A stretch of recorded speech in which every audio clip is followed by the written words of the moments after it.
Hi friends, നമ്മുടേതായ കാരണങ്ങൾ കൊണ്ട് ഇൻ്റർനെറ്റ് കട്ടാക്കാൻ ചാൻസ് ഉള്ള 5 കാരണങ്ങളാണ് ഇവിടെ പറയാൻ പോകുന്നത്. Number 1, fibre bend. നമ്മൾ വളരെ കോമണായി കാണുന്ന ഒരു കംപ്ലൈൻ്റാണ് ഈ ഫൈബർ ബെൻഡ് എന്ന് പറയുന്നത്. അതായത് നമ്മളുടെ ഫൈബർ മോഡത്തിൽ നിന്നുമുള്ള ഈ വയർ, ഈ യെല്ലോ കളറിലെ വയർ, ഫൈബർ കേബിൾ, ഈ ഒരു വയർ, ഈ പിക്ടയിൽ നിന്ന് വരുന്ന ഈ ഒരു വയർ എവിടെയെങ്കിലും ബെൻഡായിരിപ്പുണ്ടോ എന്ന് ശ്രദ്ധിക്കുക.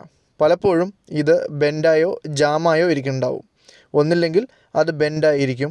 അത് ഒരു 45 ഡിഗ്രിയിൽ അധികമായി ബെൻഡ് ചെയ്യരുത്.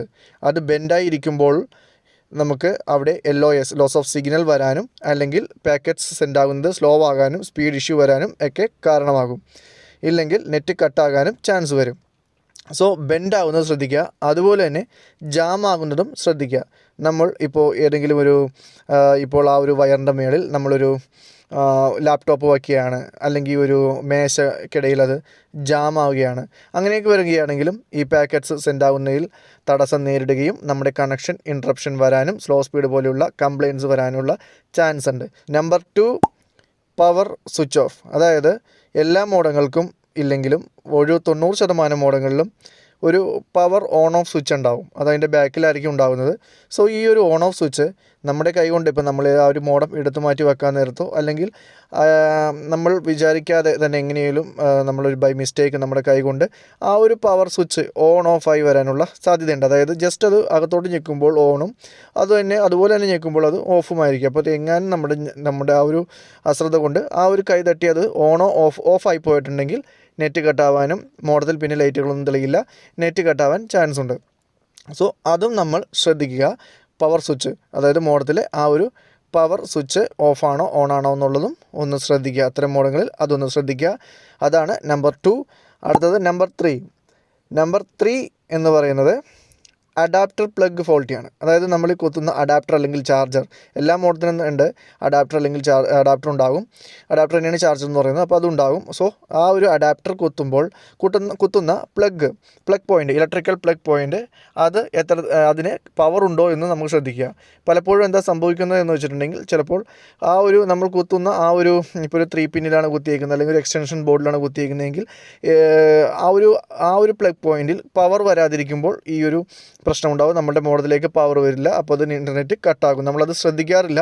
നമ്മൾ ജസ്റ്റ് അത് അപ്പോൾ തന്നെ ISPയിൽ വിളിച്ച് പറയുകയോ നെറ്റ് കിട്ടുന്നില്ല എന്ന് പറയും. അപ്പോൾ അതൊന്ന് ശ്രദ്ധിക്കുക. കൂടുതലും ഈ എക്സ്റ്റൻഷൻ ബോക്സുകളിലും മറ്റും നമ്മൾ കുത്തുന്ന ആൾക്കാർക്ക് അതിൻ്റെ ഓരോ പവർ ബട്ടണിന്, അതായത് ഓരോ അഡാപ്റ്ററിന് നേരെയും ഓൺ ഓഫ് സ്വിച്ചുകൾ ഉണ്ടാവും. അപ്പോൾ അത് ഓണാണോ ഓഫാണോ എന്നുള്ളത് കൺഫേം ചെയ്യാം. അതാണ് 3. ഇനി 4 വരുന്നത് അഡാപ്റ്ററിൻ്റെ ലൂസ് കോണ്ടാക്റ്റ്. അഡാപ്റ്റർ സ്വിച്ച്, അതായത് ഈ പറഞ്ഞ അഡാപ്റ്റർ ചാർജർ സ്വിച്ച് നമ്മൾ കുത്തുമ്പോൾ, അതായത് മോഡത്തിലോട്ട് കണക്ട് ചെയ്യുന്ന ആ ഭാഗം ഇപ്പോൾ നമ്മളുടെ എന്തെങ്കിലും ഒരു യാദൃശ്ചികമായിട്ട് ഇപ്പോൾ നമ്മളുടെ കൈ കൊണ്ടോ മറ്റോ അറിയാതെ ആ ഒരു പവർ പ്ലഗിന് അനക്കം തട്ടുകയും അതിൻ്റെ വയർ വലിഞ്ഞു പോവുകയൊക്കെ ചെയ്തിട്ടുണ്ടെങ്കിൽ ആ ഒരു പവർ പോയിൻ്റ് ലൂസായിട്ടിരിക്കും. അതായത് വളരെ വിട്ടുപോകാത്ത വിധത്തിൽ ഇരിക്കും. അപ്പോൾ നമ്മൾ പുറമേ നോക്കുമ്പോൾ അത് കണക്റ്റ് ആയിട്ടുണ്ടെന്ന് തോന്നും, പക്ഷേ അത് പ്രോപ്പർലി കണക്റ്റ് ആയിട്ടുണ്ടാവില്ല. അപ്പോൾ എന്ത് സംഭവിക്കും? പവർ മര്യാദയ്ക്ക് നമ്മളുടെ ഒരു കറക്റ്റായിട്ട് തന്നെ മോഡത്തിലെത്തില്ല. സോ അങ്ങനെ വരുമ്പോഴും ഈ ഒരു ഇഷ്യൂ ഉണ്ടാവും. അതായത് മോഡത്തിലേക്ക് പവർ എത്താതെ വരുമ്പോൾ മോഡത്തിൽ പവർ വരില്ല. സോ ഇൻ്റർനെറ്റ് കിട്ടില്ല, മോഡം ഓണാകില്ല. അതാണ് നമ്പർ 4. ഇനി ലാസ്റ്റ് ആൻഡ് ഫൈനൽ നമ്പർ 5 വരുന്നത്, ഇത് എല്ലാ മോഡങ്ങൾക്കുമില്ല, എന്നാൽ വളരെ കുറച്ച് ബ്രോഡ്ബാൻഡ് മോഡങ്ങളിൽ വൈഫൈ സ്വിച്ച്, അതായത് വൈഫൈക്ക് ഒരു സ്വിച്ച് ഉണ്ടാവും. വൈഫൈയുടെ ഒരു WPS തന്നെയായിരിക്കാം, ഒരു സൈഡിലൊരു സ്വിച്ച് ഉണ്ടാവും. അതായത് WPSൻ്റെ സ്വിച്ചിൽ തന്നെ വൈഫൈയും ഇൻറ്റിഗ്രേറ്റഡ് ആയിരിക്കും. അതായത് ആ WPS സ്വിച്ചിൽ ജസ്റ്റ് നമ്മൾ ഒറ്റ പ്രാവശ്യമാണ് ഞെക്കിയെങ്കിൽ WPS ജസ്റ്റ് ഞെക്കി പിടിച്ചാലേ WPS ആവുള്ളൂ. പക്ഷേ ഈ ഒരു wifi on off switch just ഒന്ന് ഒറ്റ ഞെക്കി കൊടുത്തിട്ടുണ്ടെങ്കിൽ വൈഫൈ ഓഫ് ആവും. അപ്പോൾ നമുക്ക് എന്താ സംഭവിക്കുന്നത്? അവിടെ വൈഫൈയുടെ ലൈറ്റ് കത്തില്ല, അത് ഓഫായി കിടക്കും. അപ്പോൾ നമ്മൾ വിചാരിക്കും നെറ്റ് കട്ടായിരുന്നു. ആക്ച്വലി വൈഫൈ ലൈറ്റ് കാണിക്കുന്നുണ്ടായില്ല. എന്നാൽ ഇത്തരം മോഡങ്ങളിൽ ആ ഒരു വൈഫൈക്ക് ഓൺ ഓഫ് സ്വിച്ച് ഉണ്ടാവും. ആ ഓൺ ഓഫ് സ്വിച്ച് ശ്രദ്ധിക്കുക. അത് ഓഫായാണോ ഓണായാണോ കിടക്കാമെന്ന് ശ്രദ്ധിക്കുക. ചില സ്ഥലങ്ങളിൽ അതൊരു WPS എന്ന് പറഞ്ഞൊരു സ്വിച്ച് ആയിട്ടായിരിക്കും കാണിക്കുന്നത്. അതിൽ ഒറ്റ തവണ ഞെക്കിയാലാണ് ഈ വൈഫൈ കട്ടാകുന്നത്. സോ അതൊന്ന് ശ്രദ്ധിക്കുക. അത്തരം സ്വിച്ച് ഉള്ള മോഡമാണെങ്കിൽ വൈഫൈ ലൈറ്റ് കത്തുന്നില്ലെങ്കിൽ അത് ഓൺ ചെയ്യുക. അത് ജസ്റ്റ് ഒന്നുകൂടി ക്ലിക്ക് ചെയ്തിട്ടുണ്ടെങ്കിൽ അത് ഓൺ ആവും. സോ ഇതാണ് 5 മെയിൻ റീസൺ, നമ്മളുടേതായ റീസൺ കൊണ്ട് ഇൻ്റർനെറ്റ് കട്ടാകാനുള്ള റീസൺ. അതായത് ISP സൈഡിലല്ലാണ്ട് നമ്മളുടെ അശ്രദ്ധ മൂലം കട്ടാകാൻ ചാൻസ് ഉള്ള ഈ ഒരു 5 കാരണങ്ങളാണ്. ഈ 5 കാരണങ്ങൾ നിങ്ങൾ തീർച്ചയായിട്ടും ശ്രദ്ധിക്കുക. ISP അതായത് ഇൻ്റർനെറ്റ് പ്രൊവൈഡറിനെ വിളിക്കുന്നതിന് മുമ്പ് ഈ ഒരു 5 കാര്യങ്ങൾ ജസ്റ്റ് ഒന്ന് ചെക്ക് ചെയ്തേക്കുക. എന്നിട്ട് അവരെ കോൺടാക്റ്റ് ചെയ്ത് സർവീസിനായി ആവശ്യപ്പെടുക. ഓക്കെ, നിങ്ങൾക്ക് വീഡിയോ മനസ്സിലായെന്ന് വിചാരിക്കുന്നു.